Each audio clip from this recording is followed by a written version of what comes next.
Welcome everybody for the March Leadership Live. We are wrapping up Q1. This is our third one, so if everyone who completed January's and February's, get ready for that pin that's coming out. We're going to do some cool designs this year, and still the same aspect, but yeah, we'll go into our why.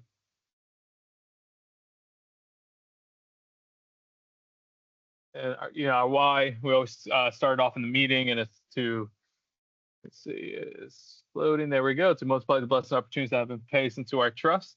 And then we'll move on to the topics for this year. And the topics this year, obviously, we're wrapping up Q1. In Q1, we're doing a big strengthening our leadership foundations, kind of going to our headline and learning leadership skills and kind of going through that. And today we're going to learn about strategic decision making. And then moving on to Q2, Q3, Q4. These are going to be basically similar to what we did last year, as well as some of our topics and our conversations on the Tuesday morning blend meetings. So if you have any questions, please reach out to marketing, reach out to your managers. We also upload these on YouTube. So for anybody who did miss the first one or the second one for this year, I want to go back and rewatch them to get credit for Q1. Please go back to YouTube, watch those. There is a question at the end. Just submit it over to marketing. It's just one question, and we'll give you full credit for that session. And yeah, if you have any questions, let us know. David Tillman is our guest speaker today. He is a professor over there at Campbell University, and I want to thank Dr. Edward for getting us great speakers and hosts to join our Leadership Live. So I appreciate that, Dr. Edward. But yeah, Dr. David Tillman, the floor is yours. Go ahead. All right, well, it is such an honor and a privilege to be with you today. I'm looking forward to our conversation together over the next hour or so. And what we're going to do is we're just going to be talking about how your brain is a liar. It's not maliciously so. It's not trying to trick you on purpose. It just is basically, if it was a computer, it would have an outdated operating system.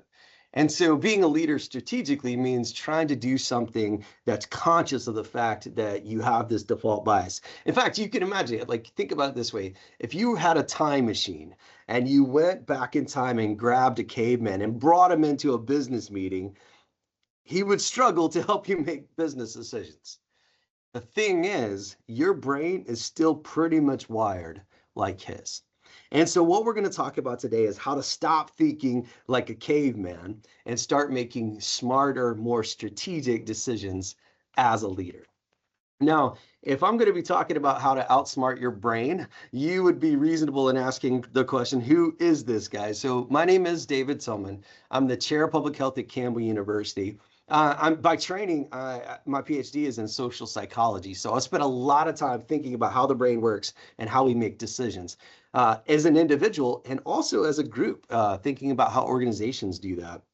In addition, I've designed strategy. I've worked as a strategic planner for a long time, and I've been working as a strategic planning and innovation consultant across a lot of sectors. So working with nonprofits and businesses, working with healthcare, working with government, working with economic development, working with natural resources, just all over the place, and trying to think about how is it that we can make decisions that are complicated better.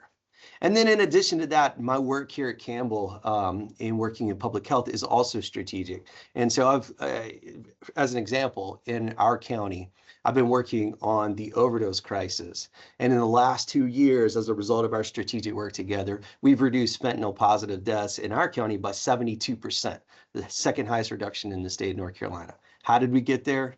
By doing the kinds of things that we're talking about today in terms of getting together and making decisions that go beyond our default biases.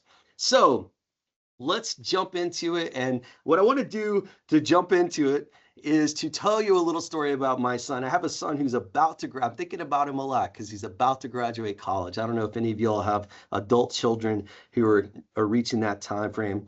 But when my son was much younger, when he was about 4 years old, he had one of these, and I don't know if anybody on the call knows what this is.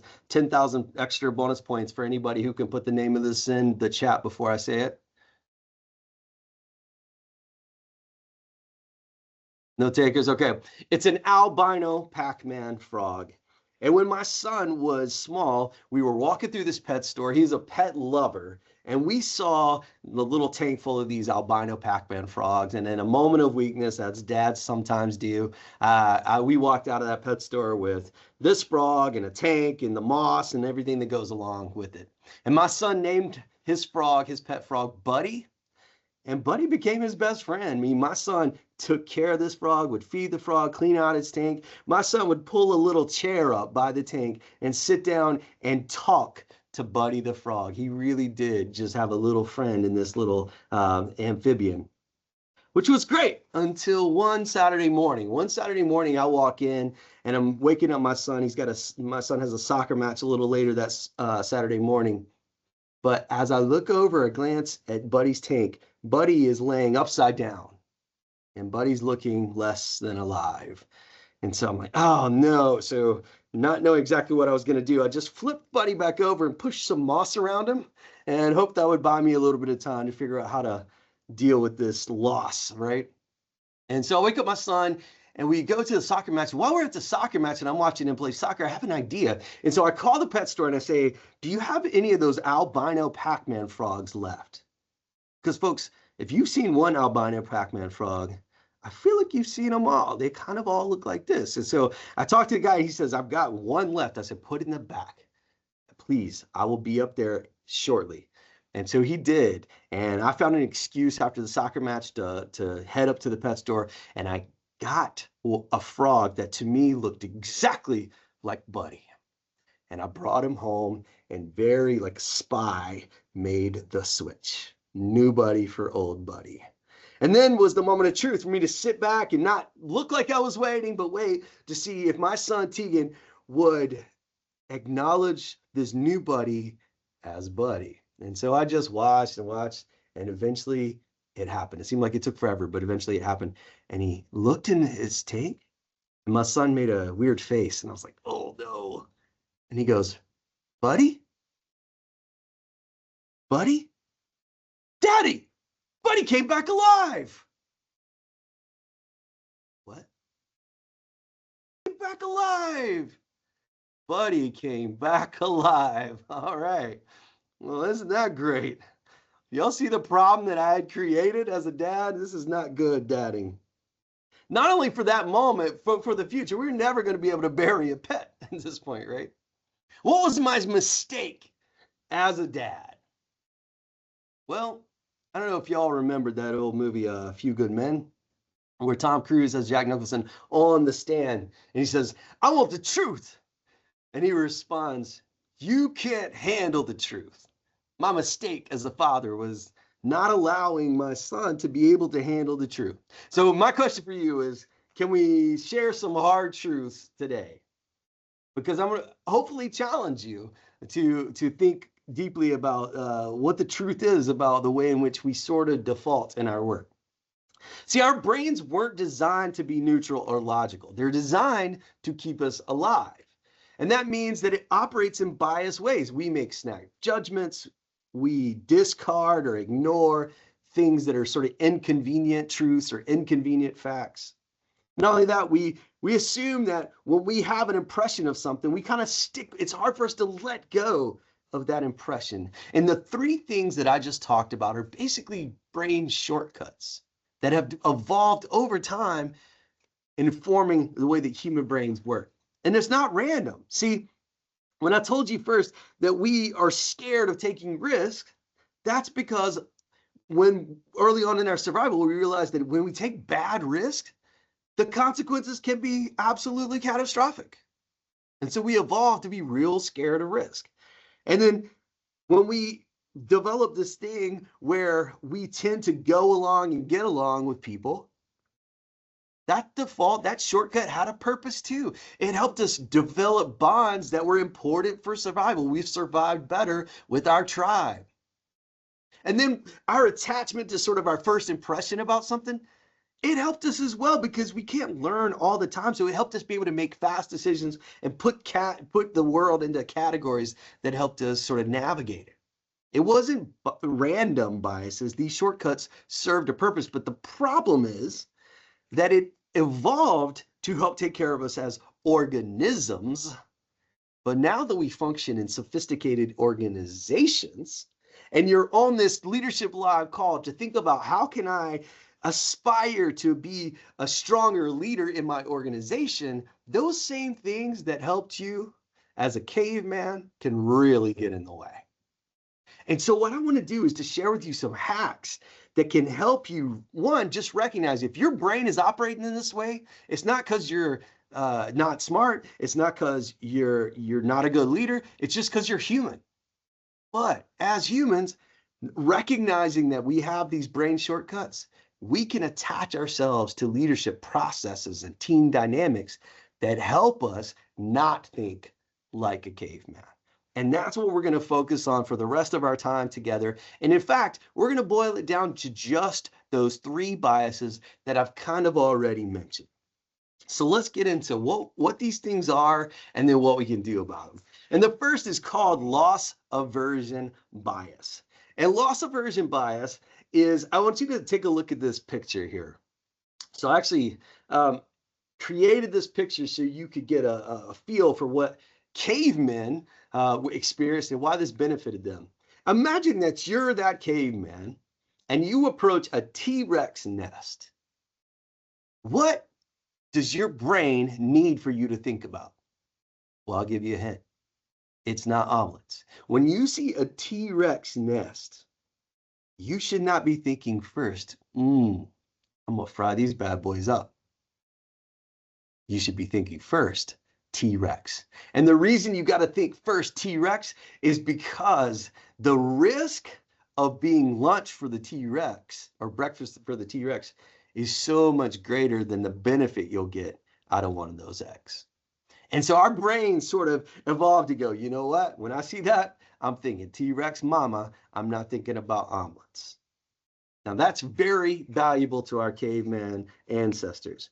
But what does it mean for us now? It means that we're too crude with our risk analysis. It means we're too afraid sometimes when we actually should take risk. Actually, taking risk can be very valuable. Now, one of the things that I love about this is that it's not saying that there aren't times to be absolutely focused on the risk itself and avoiding that. There are things that you will do in your work. There are things you will do as a leader where the risk is catastrophic. And therefore, the most prudent thing you could do, the wisest thing, the most strategic thing you could do is to be very focused on not taking risk around that because it's catastrophic. For instance, to the left, you'll see pipette and some little vials. And this is represents a process. It represents lots of processes, actually, where any sort of error can be absolutely catastrophic. And this reminds me to tell you one of the things that I worked on when I first came to Campbell was understanding an outbreak that happened as a result of a compounding pharmacy that did not have good sterile procedures. It led to a meningitis outbreak. You might remember this in the news back in 2012. Led to over 600 people getting sick, being hospitalized, and over 60 people dying as a result of people failing in their processes. When the risk is catastrophic, we want to avoid it. But the problem as leaders is that we're not sophisticated in being able to evaluate, is this a T-Rex level risk or is it not? And you see on the right hand of your screen, a different story, the different type of risk. And you see a batter in the batter's box stepping up to the plate. Is the risk that this batter is faced with catastrophic? No, a strike is the risk. And a strike is a tolerable risk. And if you say, wait a second, but then you added enough strikes and you have a strikeout, isn't that terrible? Isn't that catastrophic? There's some interesting data on this that I want you to remember as you're thinking about the need to stop yourself and say, like, what kind of risk is this? Last year, drop it in the chat if you know, who won the World Series? No big baseball fans? Well, the winner of the World Series last year was the LA Dodgers. That's right. Thank you, Antonio. So the Dodgers won. The Dodgers won, and their average number of strikeouts per game, anybody have an idea? It was 8.2 strikeouts per game. About 8 strikeouts per game. Now, There was another team that you might have heard about, even if you're not a big baseball fan, from last year. That was the Chicago White Sox. Anybody want to throw in the chat or unmute and say what was absolutely memorable about the Chicago White Sox season last year?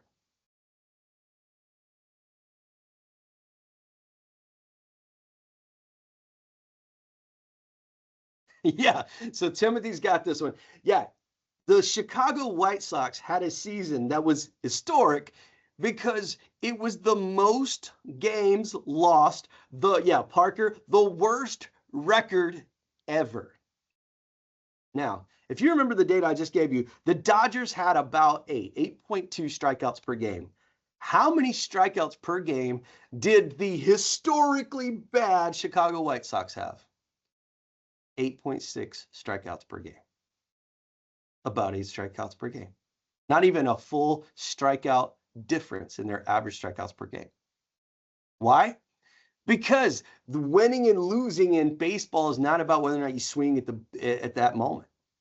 It's about a lot of other things. And the truth is that taking the swing and risking the strike is actually the risk you should take as a batter oftentimes.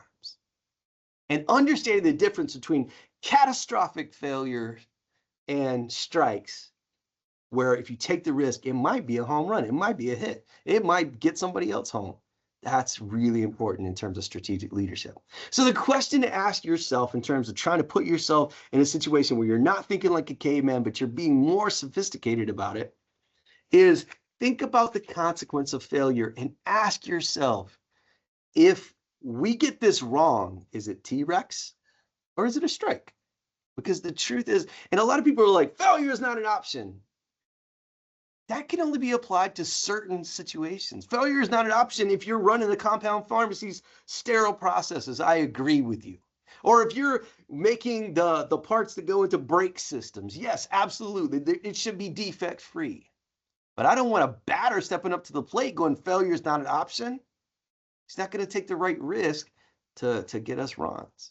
So think about the consequences of failure. Is this a T-Rex kind of risk, or is it something else? Then match that up with, think about the reward of success. If I take this risk, could this be a home run? If you've got something that's a small risk and a big potential reward, swing big. This is your moment. When the loss is unacceptable, play it super safe. This actually calls me back to your why. I love that why. To think about the blessings that you have, and importantly, the blessings that have been entrusted to you. And with those blessings, like, what kind of risk is strategic? So the first kind of way that your brain is shortcut that harms you as a leader is loss aversion bias. We want to do better than that. The second risk, you probably heard about this one. I don't know if you've ever heard of loss aversion bias, but the second one is called confirmation bias. Confirmation bias. And I guarantee you, because you're humans that I'm talking to on this call, that you have done this in a way that you will remember. Somebody, maybe your spouse or some friend, will call into question something that you really think, you believe, you do. I'm a little addicted to coffee. I drink a lot of caffeine, as you might be able to tell just from my screen and the way I'm bouncing around up here. And for instance, somebody asked me one time, like, don't you think that coffee is bad for you at the level that you drink? So I did exactly what you did, what you do when somebody asks you something like that in today's day. I jumped on Google and I said, is coffee bad for you? Enter, get all of these responses, right? All of these Google responses. And I start scanning and I find all of these articles that talk about how actually good for you the coffee is. Now, what actually happened too is that I skipped over a whole bunch of articles, a whole bunch of responses that came up about how bad coffee might be for you. And my friends, you do exactly the same thing because we're all humans. We look for data. We look for facts that line up with what we already sort of had arrived on. That's one way that our brain sort of works. The other way that it sort of works with confirmation bias is that there's sort of this nod along that happens when we're in social engagement. That means if I respect you, if I know that you're important to our success, and we're sharing ideas, there's sort of a lot of social scripting. That's what social psychologists like me talk about. There's this pressure to nod along. And it narrows our perspective because we converge.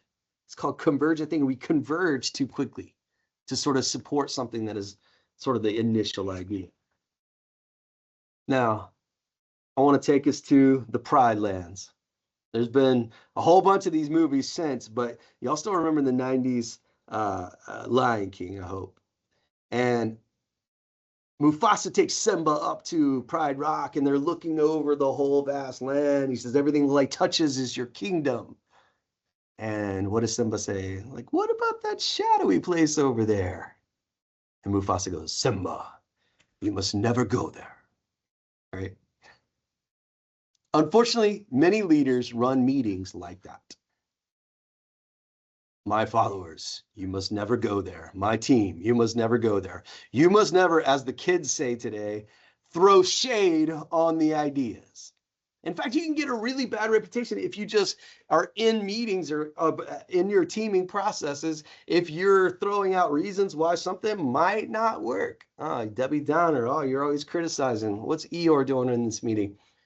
Right?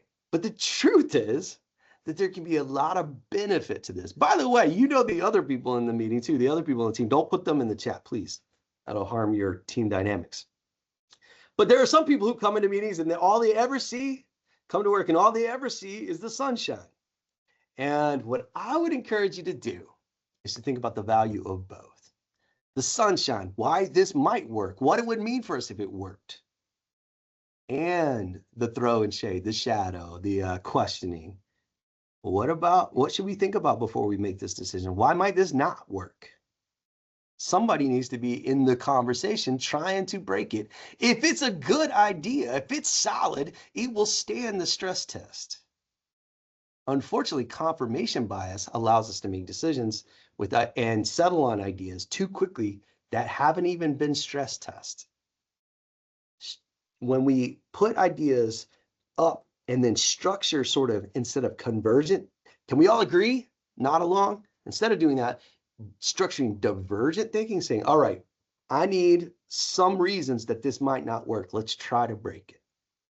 Now, there are lots of ways to do this, and sunshine and shade is just the simplest way that I've found to quickly break up the room and say, all right, I need the three of you to be sunshine about this. I need the three of you to be shade about this. Let's talk. Tell me why this is going to be the best thing that ever happened. Tell me why this is going to be the worst thing that ever happened. Let's work it out in this conversation, and let's see if we break this idea or if it's a good idea. Now, sunshine and shade is just the easiest way to do this. There are whole books that have been written, like De Bono's 6 Hats, where he takes it actually a lot farther and says, instead of just being two ways of thinking, two ways to approach it, sunshine and shade, let's actually break this down. Let's have somebody, all right, your job is to think about process, and your job is to think about sort of creative solutions. Your job is just to think about facts.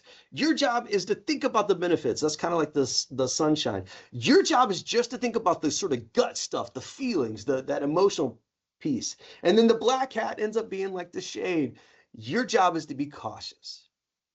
I know you're entering in the next quarter into sort of sessions on this Leadership Live. They're going to be focused on teaming and team dynamics, team processes. As a part of that, if there's any room for you to think in the teams that you lead, the teams that you're a part of, about De Bono's work, it's really cool. It's a really interesting way to sort of break down and get you out of confirmation bias by forcing you into some other types of perspectives.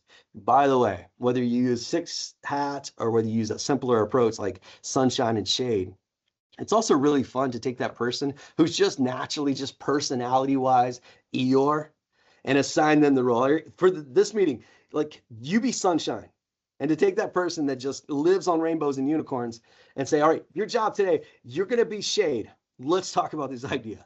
It can really push everybody's thinking, and it gives people sort of a playful permission to take on perspectives that are ultimately going to help the whole team avoid caveman thinking around confirmation bias. Now, so what are the cautions around confirmation bias? Before you make a decision, when you're on a team, especially if you're leading the team, is to stop for a second. Before we like green light this idea, did we try to break it?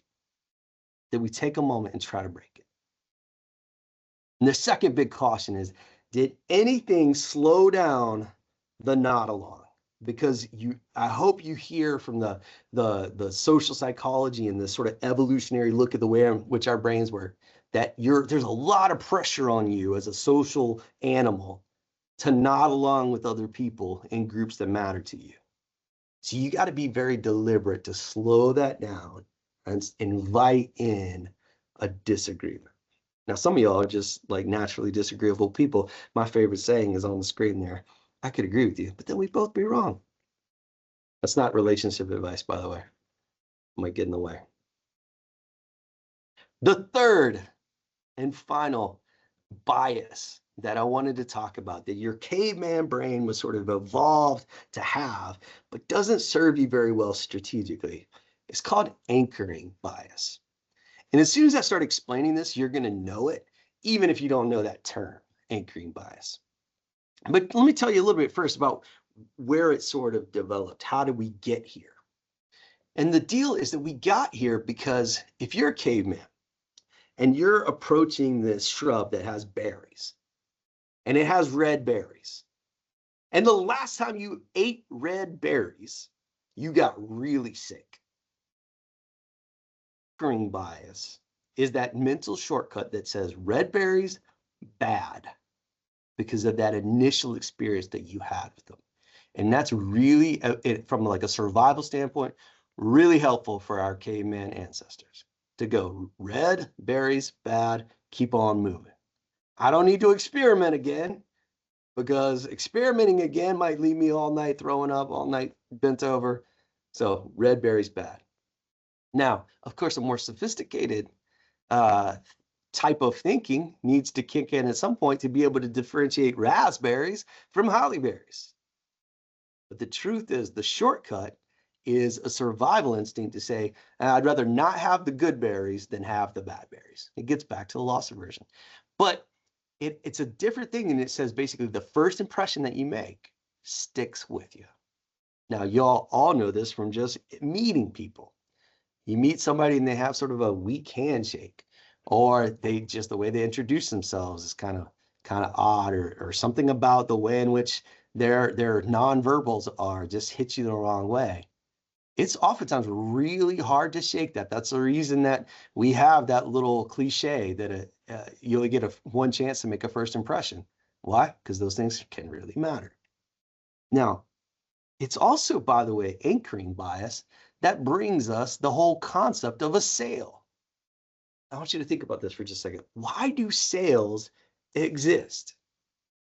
Why is there such thing as an on sale item? Well, it gets to this whole notion of anchoring bias. What happens is, as marketers, you attach a number to an item that anchors the sort of expectations. So a manufacturer suggests a retail price, even though we all know nobody's supposed to pay that MSRP, they name it because that anchors the negotiation. Then when I give you 25% off of that, it feels like a win. It's an irrational response to your anchor bias. In other words, they set a number that helps you say, okay, well, this car was supposed to be 50,000 and I'm getting it for 45. Look at how much of a winner I am today. Now, the truth is, the only reason you feel like a $5,000 winner is because you anchored to that initial number, even if somewhere deep down inside, you knew that nobody pays that MSRP. And say things true, like, okay, this computer is supposed to cost $500 and today it's on sale for $350. I'm a $150 winner. Why? Because of the anchor of that initial price. That's how sales work. Now, how does this end up making you as a leader into a less strategic decision maker? Sometimes that first impression is not the best information about a candidate for a job. Sometimes a person's early performance on the job can color the way in which you evaluate that person later on. Maybe they do really well early on, and you go like, that person's a go-getter. That person's really good. You anchor to, oh, this is a great employee. Their performance starts to change, starts to shift. You're late to even see that, much less to intervene, because you don't want to let go of the anchored first impression, the anchored first sort of understanding of things. And it gets to even like little details that we'll talk about the way in which we scope out projects or the way in which we set timelines for meetings. All of these things are actually rooted in some anchored assumptions. So let's talk about some of those things. One of the things that you can do to help yourself make decisions that are a little more careful, a little bit more sophisticated, and a little less caveman-like is to not be one of those people like, I just like make a decision and sticking with them. Okay, that's fine. And that can serve you really well in certain situations. Or I want to hang back and see how it goes. Okay, that's fine. That serves you well in certain situations as also. The better thing to do is to be strategic about what this situation demands in terms of your decision. What does this situation need? And the way you do that is to think about when is the last responsible moment that I can make the choice, that I can make the decision. When is the last responsible moment for me to take in information before I decide, but not wait too long that it starts to cost me because of my indecision? Now, that might seem just like normal, like obvious stuff, but I'm saying it out loud and we're going to sort of talk through it step by step, because the truth is a lot of times we sort of get into a personality of one or the other, and both at both ends of the spectrum can be kind of problematic. And what's better is to not let your personality dictate, but let the situation dictate it. So what would that mean? Well, the truth is, let's look at this blue curve. The cost of deciding is a real thing. If you decide early, sometimes it can lead to a lot of waste, a lot of extra costs, a lot of challenges. It can lead you to have less choices than you would have had later on. It can definitely mean that you have less information in making the choice than you will have later on. So let me give you an example from my own life. In January of 2020, hear that, in January of 2020, I booked a European vacation. I had a really great deal for late in that year. I was supposed to go to Europe in November of 2020. It was going to save me all kinds of money because I booked so early. It's also a real great example of where deciding too early cost me. Why?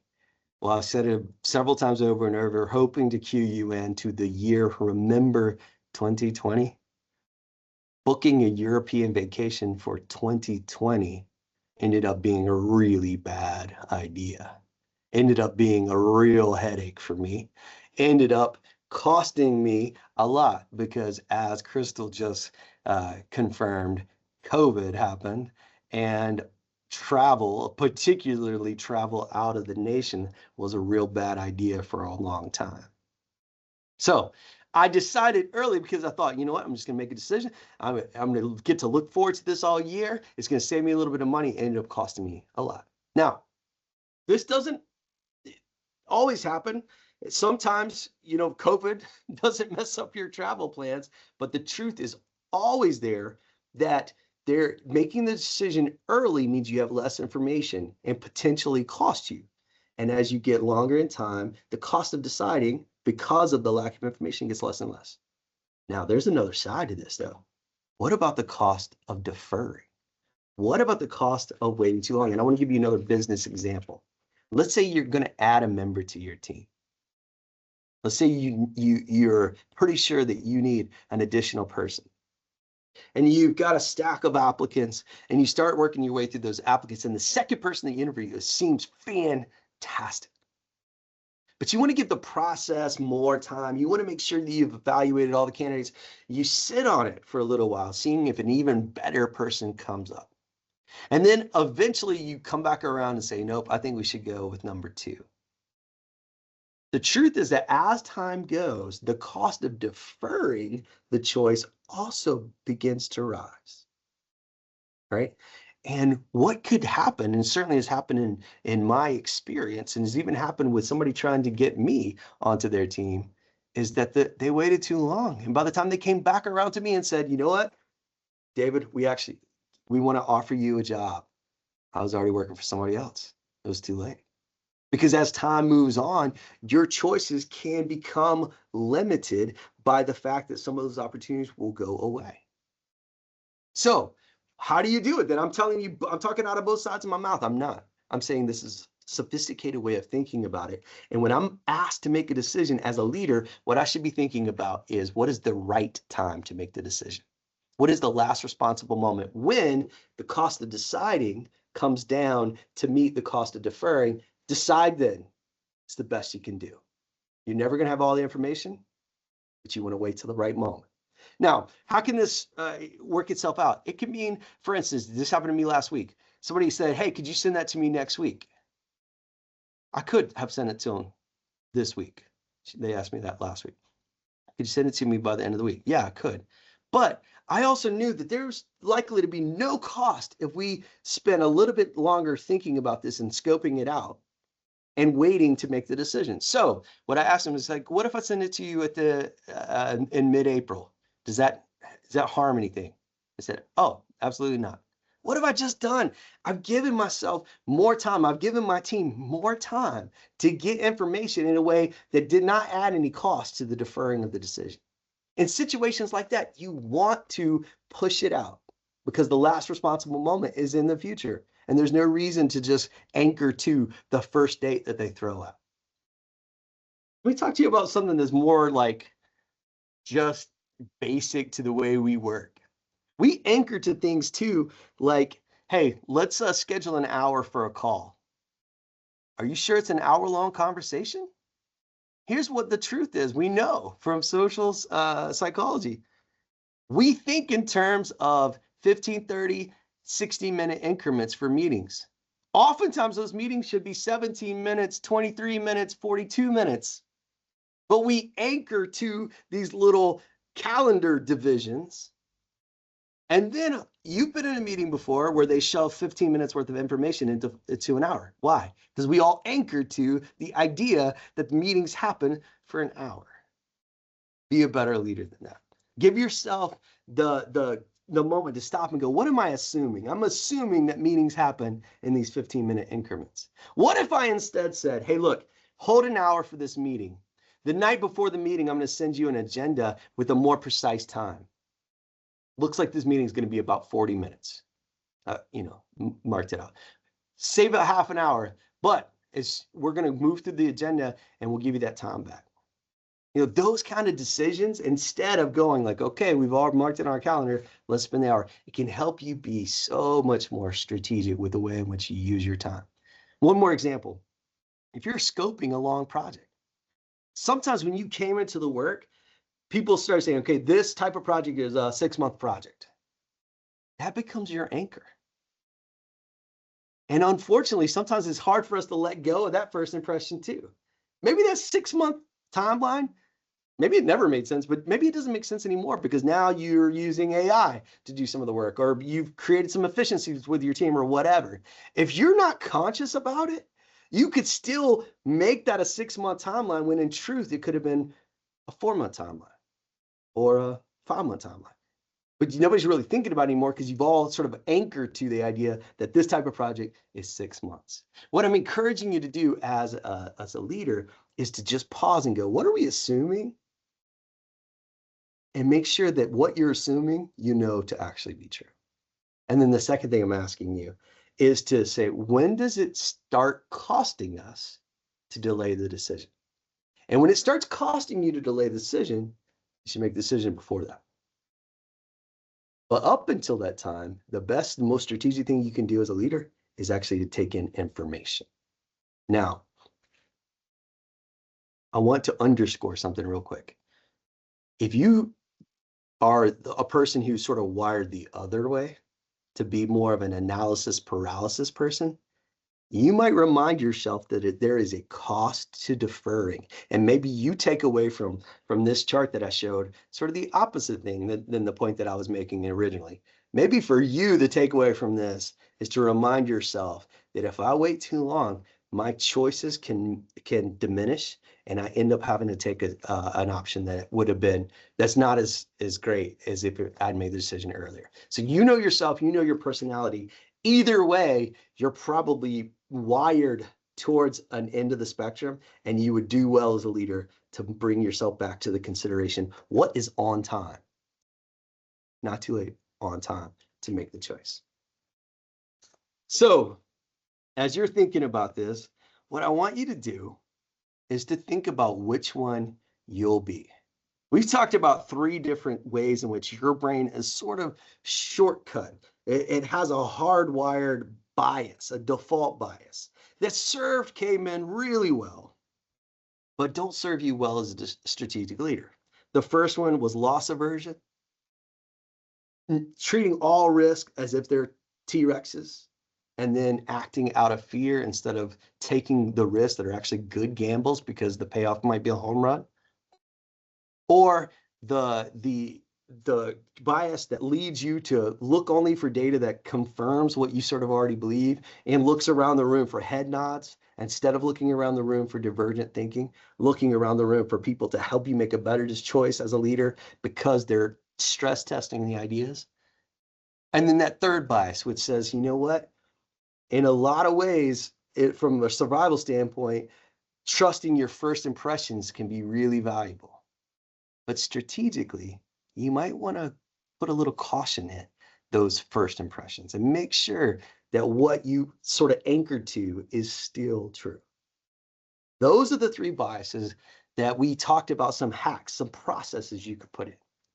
What I would love for you to do is to actually commit right now in your phone, on a piece of paper, whatever it is, write down one of these 3 things that you really want to try to act on in the coming week. Something you want to try to do just slightly differently. Something you want to try to do to just push your brain past its default bias to a more strategic orientation, a more strategic posture as a leader.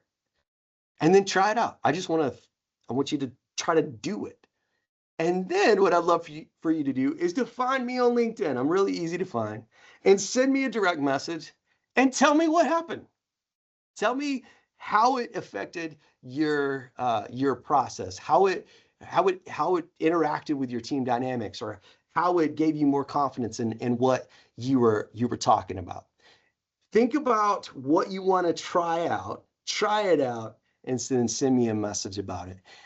Doing all 3 of those things, by the way, is another little hack to actually translate attending a webinar into helping you be better.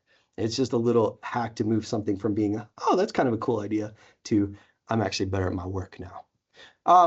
So I want to go to some questions in just a second, but before I do, Anna has a question already, about this last responsible moment.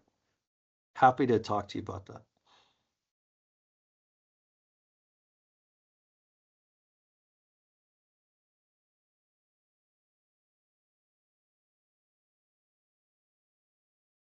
Oh, okay. Sorry, Anna. I thought you had a question. Yeah. And I'm happy to share anything with you that you need. All right, my friends, you got the challenge from me. And I wanted to save a few minutes at the end of our hour for your questions, your thoughts, your divergent thinking. I mean, I can't give this talk and not invite you to disagree with me. So I'm happy to chat about any and all of the things that I suggested. I just want to say awesome PowerPoint. Yeah, obviously the way you present, amazing. You pulled me in with your story, and you made a really unique and awesome experience to even listen to it. And so it was cool. And then Awesome. I think earlier in the meeting I was telling you about I was reading the book Can't Hurt Me, David Goggins, and I got to the chapter, revisiting the chapter of your brain is the governor, in a sense of outsmarting the governor and trying like if you're competing, running marathons or even at work, school, any kind of projects you're working on, your brain goes to that safety mode where like, hey, you're tired. Hey, you've been reading too much. Hey, you've done this and this and this. Let's stop. Let's take a break. And you kind of have to know those signs and kind of outsmart your brain or talk to Yeah. your governor like, hey, you're trying to shut me down. I need to access the other 60% that's not getting used and try to kind of figure out a system. And so you kind of going through that really insight to what I just reviewed and listened to with that audiobook I've been listening to. So I appreciate you giving more insight on that. That's awesome. I appreciate that as well. Yeah, our brains having evolved to help us survive. It's important to note that it hasn't evolved to help us thrive. And so if you want to really achieve potential that that you have, your brain doesn't default to that. You got to sort of outsmart it in just exactly the way that you were saying Goggins does, and to push his body the way he does. I mean, I'm a distance runner too, and the truth is, I mean, my brother sent me a text message. I was running a marathon back in December. He sent me a message on the morning of that said, "Hey, you don't have to do this, right?" And your brain will tell you the same thing. Like everybody's brain is going like 20 miles in, like you don't have to finish. And the question is, to whatever goals you have, how do you outsmart your brain? And so, yeah, at least those default things. That's awesome, man. I appreciate it. I see another question. Do you have any tips or tricks on how best to discern where the last possible moment might lie in a process, generally speaking? Yeah, I think decisions are really different, right? In terms of when we need to know this. So I was on a planning call for a strategic planning session that I'm facilitating, and we needed to have that decision made by the end of the call. And I knew that, but everybody on the call didn't realize that. And so it was about me being very explicit about here's where the costs start coming in if we don't decide right now what's going to happen. And so, Nicole, what I would say is just getting better at saying, what is the cost of deferring? What is the cost of deciding? And then trying to figure out, okay, with awareness of those two things, where's the sweet spot? Most people know that there's a such thing as too early and too late, but haven't really thought about what the factors are that make it too early or too late. And so the biggest thing I would hope that you come away from this call is just stopping yourself before you decide on something, small things, big things, whatever, and going, well, what's the cost if I defer this for a while? What's the cost if I decide today? And then trying to figure out, okay, well, I can accept this cost up until Friday, but then we've got to decide because then it starts costing us too much. And there's a couple of books I could recommend to you that might help expound these ideas. One is called Nudge, and I'm forgetting right this second. Somebody on the call, I'm sure, has read it and might be able to offer that. And then another one is Thinking Fast and Slow. And so a lot of the ideas from this session are coming from books like that. And I would encourage you to take a look at those books and sort of develop those ideas. But honestly, Nicole, my guess is that you'll be a better strategic decision maker if you just take a beat and go, what's the cost of deciding? What's the cost of deferring? Okay, with those costs in mind, let me figure out when I can make this choice.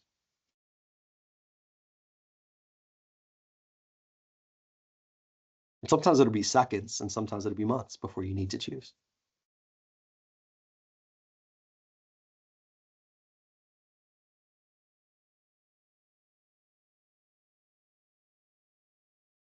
Hey, Dr. Tillman. This is Jay, copywriter here at Rosewood. I have a question kind of regarding the 6 thinking hats you were talking about towards the beginning.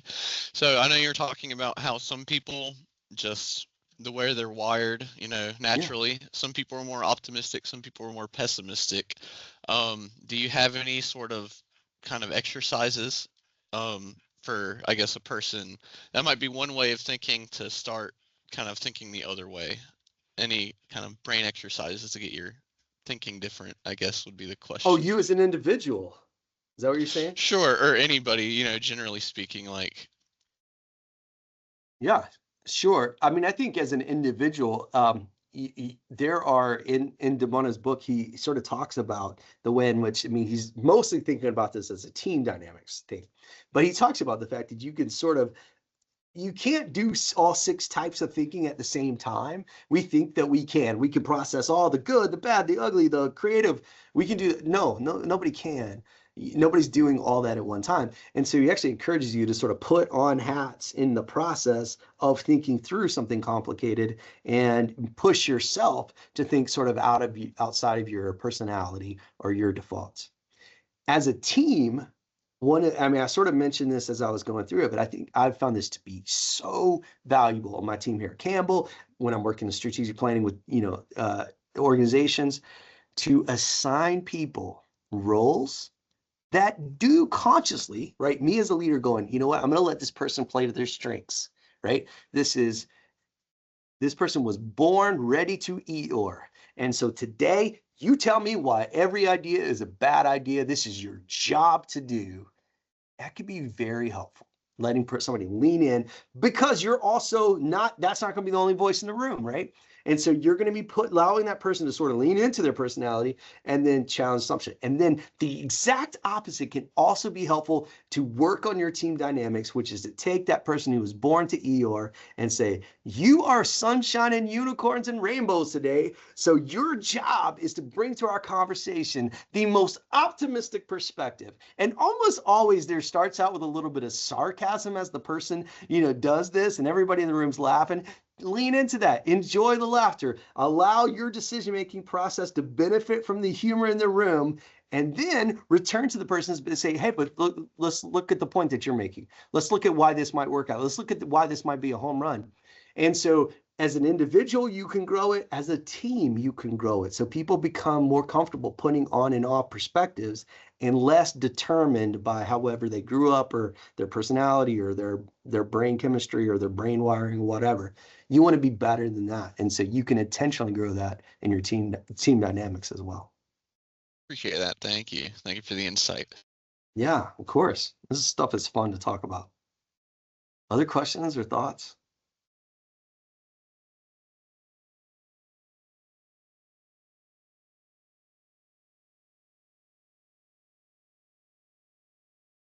Well, I won't belabor the moment, but I do want to just express my deep gratitude to the whole to Rosewood and to Dr. Fubar for making the recommendation that I get a chance to connect with you all on this call. I am very impressed by everything that I came to know in preparation for this, by your company and your why. And it's been just a joy to be able to talk about these ideas with you. Please try out the call to action. Try to implement something a little different this week, and find me on LinkedIn and share it with me. I'd love to know. And who knows, maybe the next time I'm talking about this, I'm telling some story that you told me. I appreciate you. Antonio, thanks so much. No, thank you. And like I said, this was a great one, a great meeting, especially what I am reading and already kind of getting into. And then some of the topics and questions highlights that you provided was awesome. So I really do appreciate you. Appreciate you, Dr. Everbar and Campbell, and what you guys do for Leadership Live. And everyone, thank you for joining the March Leadership Live and closing out Q1 with an awesome participation with that. So thank you so much. Hope to see you again, Dr. Tillman. Thank you, Everbar. So you guys have a great rest of your day, and stay dry. I know it's been sunny and rainy, but yeah, have a good one. Thanks so much. Take care.